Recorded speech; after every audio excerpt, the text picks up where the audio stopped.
솔로몬은 7년에 걸쳐서 성전을 완성하게 됩니다. 열왕기상 6장 38절에 보면은 솔로몬 제위 11년째 되는 해 8째 달에 성전 건축하기를 이제 마무리했다. 이렇게 말하고 있거든요. 열한 11년째 되는 해 8째 달에 성전 건축을 이제 마무리하고, 그리고 나서 오늘 5장 3절에 보면은 7째 달 절기에 이스라엘 모든 사람이 다 왕에게 모이고, 이렇게 이제 말하고 있거든요. 솔로몬이 성전을 7년 동안 이제 건축하고, 그리고 나서 한 11개월 정도 기다렸다가 이제 언약궤를 다윗성에서 이제 새로 지은 성전으로 이제 옮기게 되는 그런 이제 장면입니다. 성전을 건축하고 나서 이제 바로 이렇게 언약궤를 옮기는 이 일을 했던 것이 아니라, 성전을 건축하고 나서 아마도 부족한 것이 뭐가 있을까, 말씀대로 했나, 이제 여러 가지 점검하고 준비하고 기다린 끝에 이제 드디어 언약궤를 이 성전으로 이제 옮기는 그러한 일을 이제 행하고 이제 있는 것이죠. 7년 걸린 것, 그것은 다윗의 이제 꿈이었고 또 솔로몬의 꿈이지 않습니까? 얼마나 오랫동안 기다렸습니까? 그 꿈이 이제 드디어 이제 이루어지는 날이거든요. 얼마나 이제 솔로몬의 마음이 기뻤고 또 이스라엘 백성들의 마음이 이제 기뻤겠습니까? 꼭 우리가 이제 코로나에 이제 이 어려움이 끝나고 성도들이 다 같이 이제 예배당에 모여서 마음껏 예배 드리게 되는 이제 그러한 때를 생각해 보면은 그것이 하나의 일종의 엄청난 감격과 이제 축복이 되게 되듯이, 마찬가지로 다윗이 꾸었던 꿈, 그리고 솔로몬이 꾼 꿈, 그것이 드디어 7년 만에 이루어지고, 이제 7년 후 또 11개월 만에 이제 언약궤가 옮겨져 오는 이때, 이게 얼마나 큰 감격과 이제 은혜였겠느냐는 거죠. 다윗은 다윗성으로 이 언약궤가 들어올 때에 자기의 그 바지춤이 내려가는지도 모르고 힘을 다해서 이제 춤을 췄던 어린아이처럼 거기서 뛰놀며 기뻐했던 그러한 다윗을 생각해 보면은, 지금 이 언약궤를 다윗성에서 예루살렘 성전으로 옮겨오는 이 광경이 얼마나 감격적이었겠는가라고 하는 것을 이제 알 수가 이제 있는 것이죠. 근데 오늘 특별히 3절에 보시면은 역대하 5장 3절에 7째 달 절기예라고 하는 것을 이제 강조하고 이제 있습니다. 이스라엘은 이제 포로된 자에서 본국으로 돌아왔죠. 그래서 당시에 세상이 쓰는 일반 달력을 사용했을 뿐만 아니라 또 유대의 달력을 아주 중시했었습니다. 오늘 여기 7째 달이라고 하는 것은 그 세상 달력을 얘기하는 것이 아니고 바로 유대 달력의 7째 달을 얘기하고 있는 거죠. 유대 달력으로 7째 달이다 라고 하면 첫날 소위 7째 달 1일이 이스라엘에게서는 신년과 같은 날이고, 그리고 10일째 되는 날이 속죄일, 대속죄일이고, 그리고 나서 이제 15일부터 초막절이 이제 또 시작되게 되죠. 이렇게 봤을 때 이 7째 달이라고 하는 말씀의 의미는, 이 7째 달이 의미하는 7째 달 절기라고 하는 것이 의미하는 것은 새로운 시작, 다시 시작하는 것, 이제 그것을 이제 의미하는 것을 알 수가 있는 것이죠. 이스라엘에게 있어서 이제 성전의 건축은, 그래서 법궤가, 언약궤가 들어온다는 것은 그들의 역사가 새롭게 시작된다는 것을 이제 말씀하고 있는 것입니다. 여기에서 우리가 한 가지 주목해 봐야 될 것은 이스라엘이 얼마나 이렇게 성전 중심의 신앙을 가지고 있는가라고 하는 것을 이제 알 수가 있는 것이죠. 이제 훗날 이제 AD 70년에 예루살렘이 로마에 초토화되고 나서 온 땅으로 흩어지죠. 그들은 흩어져서 성전을 잃고 또 본국을 잃었지만 그럼에도 늘 회막을 중심으로 해서 그들은 회막 중심의 이제 신앙생활을 이제 했던 것을 이제 볼 수가 있는 거거든요. 소위 회당 중심의 신앙.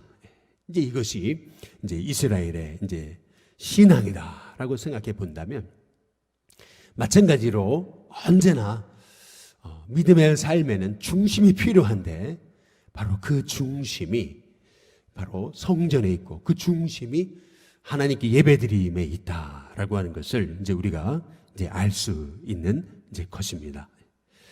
오늘 말씀에 보면은 계속해서 이제 강조하고 있는 한 가지 말씀은 2절 중간에 보면은 모든 지파의 우두머리 이렇게 이제 말씀하고 이제 있어요.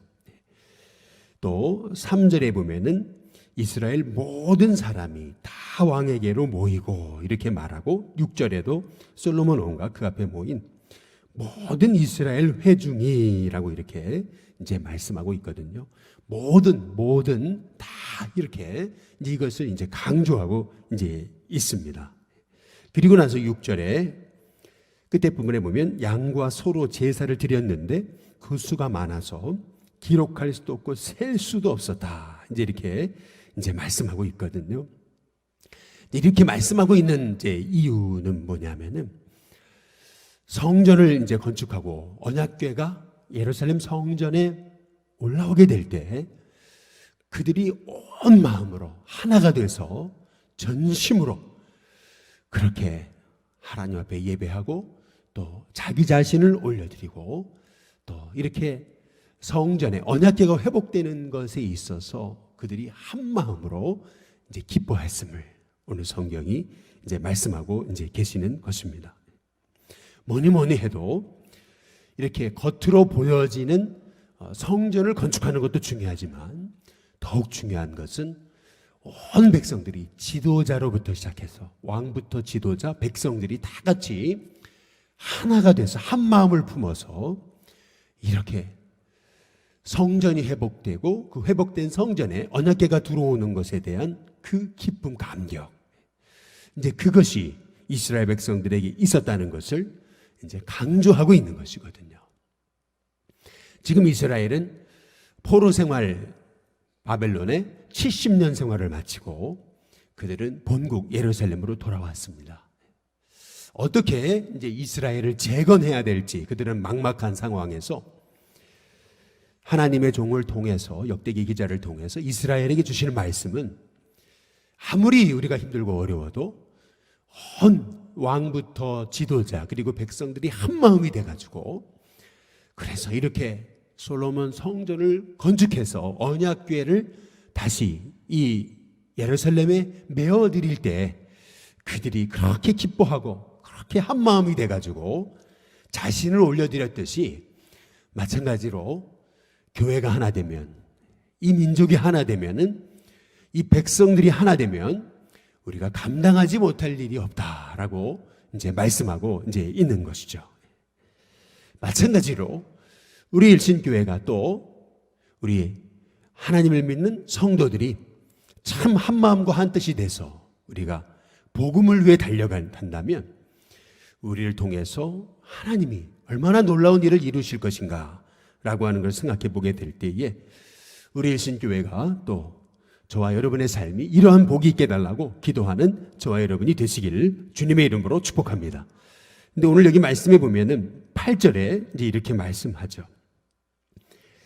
그룹들이 바로 궤 처소 위에서 날개를 펴서 궤와 그 채를 이제 덮었다. 이제 이렇게 이제 말씀하고 이제 있거든요. 7절의 끝에는 본전 지성소 그룹들의 날개 아래 날개라고 하는 것을 이제 강조하고 이제 있거든요. 8절에도 날개를 펴서 덮었다. 이제 이렇게 이제 말씀하고 이제 있어요. 언약궤를 이렇게 메어 드리니까 그러니까 그룹들의 날개가 얼마나 큰지 그 날개가 언약궤를 다 덮었습니다.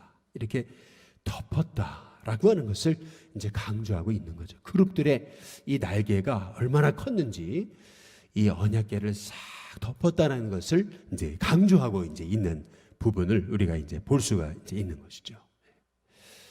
마찬가지로 우리는 예배 자리에 이렇게 우리가 말씀 의지하고 하나님 의지하고 나를 올려드리고 예배 자리에 나아갈 때에 하나님이 나를 은혜로 덮으시는 그런 하나님의 은혜를 이제 경험하게 된다는 것을 오늘 이 말씀을 통해서 이제 우리가 이제 알 수가 이제 있는 것이거든요.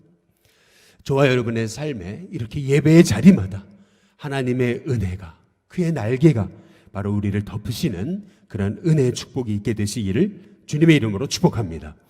근데 오늘 여기 10절에 보시면은 이렇게 말씀하죠. 궤 안에는 두 돌판 외에 아무것도 없었다. 이제 이렇게 이제 말씀하고 있어요. 이것은 이스라엘 자손이 애굽에서 나온 후 여호와께서 그들과 언약을 세우실 때에 모세가 호렙에서 그 안에 넣은 것이다. 이제 이렇게 이제 강조하고 있거든요.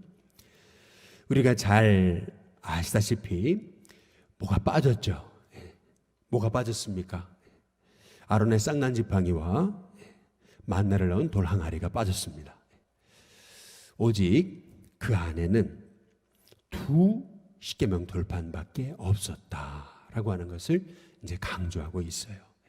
아니 왜 아론의 쌍난 지팡이와 돌 항아리가 없을까? 만나를 넣은 왜 없을까? 이제 우리가 이제 생각해 보게 되는 거죠.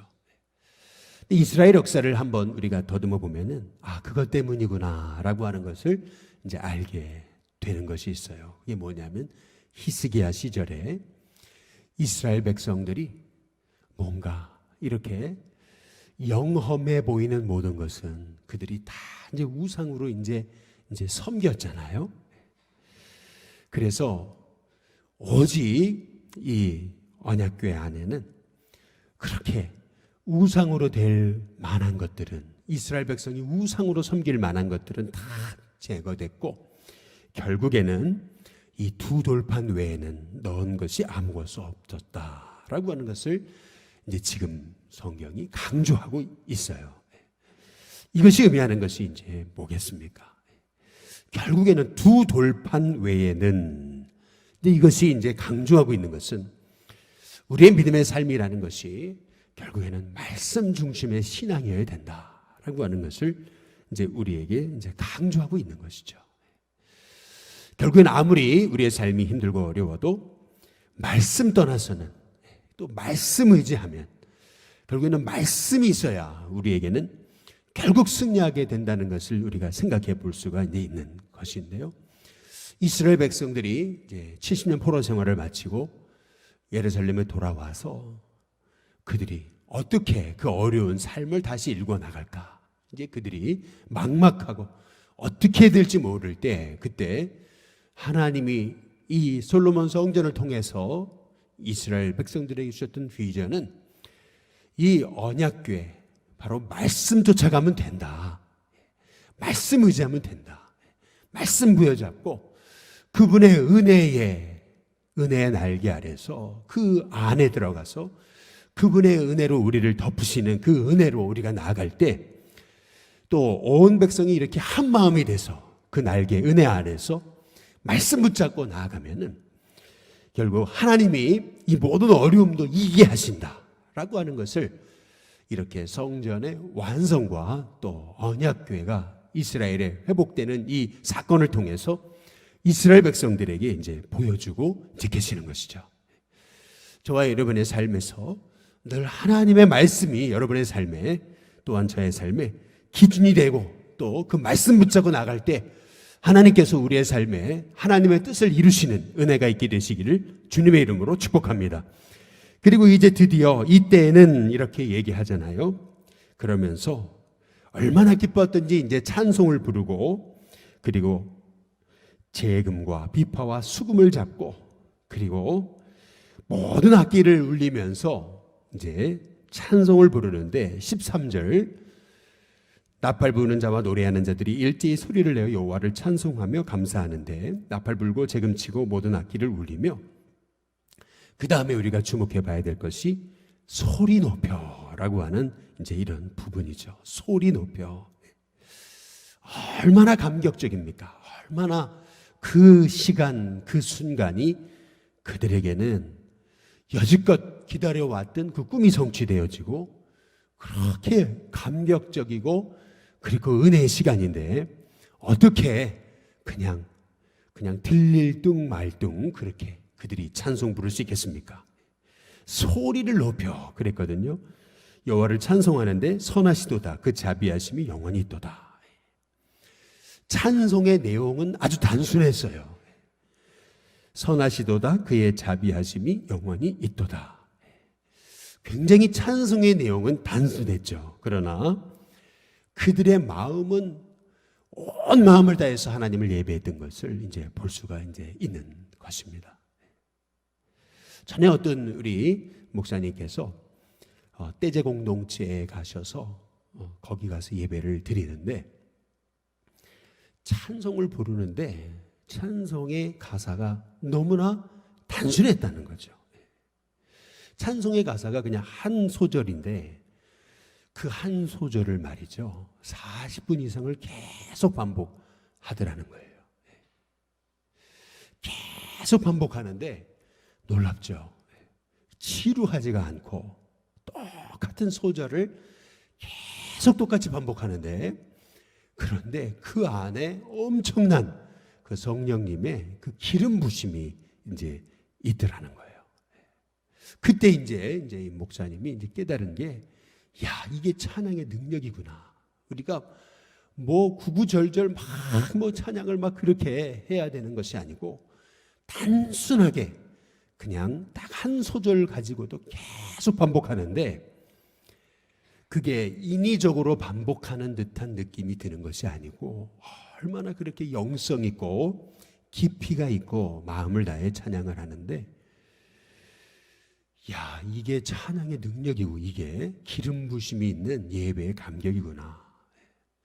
계속 똑같은 찬양을 아주 계속 반복해서 40분 이상 찬양을 부르는데 그 안에 엄청난 그 성령의 역사를 이제 체험하게 됐다고 하시는 얘기를 이제 하신 것이 이제 기억이 납니다.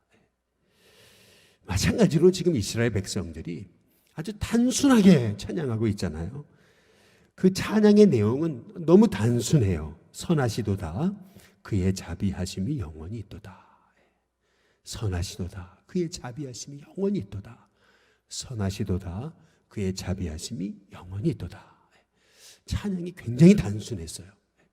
그런데 오늘 여기 13절 끝에 부분에 보니까 그때에 여호와의 전에 구름이 가득했다. 이제 이렇게 말씀하시잖아요. 얼마나 14절에 구름이 가득했든지 그 구름으로 말미암아 서서 섬기지 못할 정도로.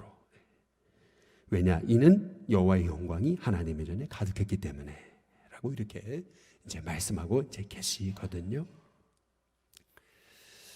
이스라엘 백성이 드디어 이제 솔로몬의 성전을 건축하고 나서 11개월간 기다렸다가 언약궤를 옮겨오는데 그들이 온 마음이 하나가 됐어요. 마음이 하나가 돼서 언약궤를 딱 성소 안에 모셨는데 그때에 하나님의 이 그룹들의 날개가 그 언약궤를 덮었는데 그 언약궤 안에는 오직 십계명의 두 돌판 외에는 아무것도 없잖아요. 오직 말씀만 바라보고 은혜만 바라보고 바로 그 하나님의 언약 십자가 부활의 능력만 바라보고 그리고 나서 그들이 전심으로 찬양하는데 뭐 찬양이 엄청난 기교가 있는 것도 아니고 뭐 대단한 뭐 엄청난 그런 소절도 아니고 단순하게 그냥 우리식으로 말하면 좋으신 하나님, 참 좋으신 나의 하나님. 그냥 그 찬양을 반복해가지고 아마 마음을 다해서 소리를 높여서 전심으로 그들이 찬양을 하게 될 때 그 안에 하나님의 그 영광이 가득하게 됐다라고 이렇게 성경이 이제 고백하고 이제 있는 것입니다. 저와 여러분의 삶에도 이렇게 예배가 회복되고 은혜가 회복되고 말씀이 회복되고 그리고 우리 안에 전심으로 하나님을 찬양하는 그 마음의 고백이 회복될 때 그것이 바로 여러분의 인생에 모든 인생에 얽히고 설키고 무너진 것들이 회복되는 그런 계기가 될 것이라고 하는 것이죠. 이러한 예배의 감격, 이러한 예배의 축복, 이것이 인생 회복의 길이고 이렇게 하나님의 은혜의 날개가 우리를 덮으면 우리 인생에 회복되지 못할 문제는 없는 것이죠. 내가 하는 것이 아니라 하나님의 은혜로 그 모든 어려움을 감당케 하시는 것이기 때문에 결국에 하나님의 백성은 이 은혜의 지성소를 회복해야 되고 이 은혜의 감격을 회복해야 되고 하나님의 은혜의 날개로 우리를 덮으시는 그 은혜를 회복해야 된다는 것입니다. 이것이 바로 이스라엘이 가장 힘들고 어려울 때 그들의 민족과 또 그들의 나라를 회복하는 진정한 회복의 길이라고 하는 것을 오늘 성경이 우리에게 말씀하고 계시는 것을 우리가 깨달을 때 바로 우리에게도 이러한 감격, 이런 은혜, 한 소절의 찬양만 불러도 우리 안에 하나님이 주시는 그러한 놀라운 회복과 치유와 감격과 또 믿음의 고백과 또 한 소절의 찬양만 불러도 성령님의 임재와 기름 부심이 있는 그러한 참 은혜의 삶이 되게 해달라고, 그래서 우리의 인생의 모든 문제는 하나님의 은혜로 덮어지는 그런 축복이 있게 해달라고 기도하는 저와 여러분이 다 되시기를 주님의 이름으로 축복합니다. 우리 찬송가 208장 우리 함께 찬양 부르겠습니다.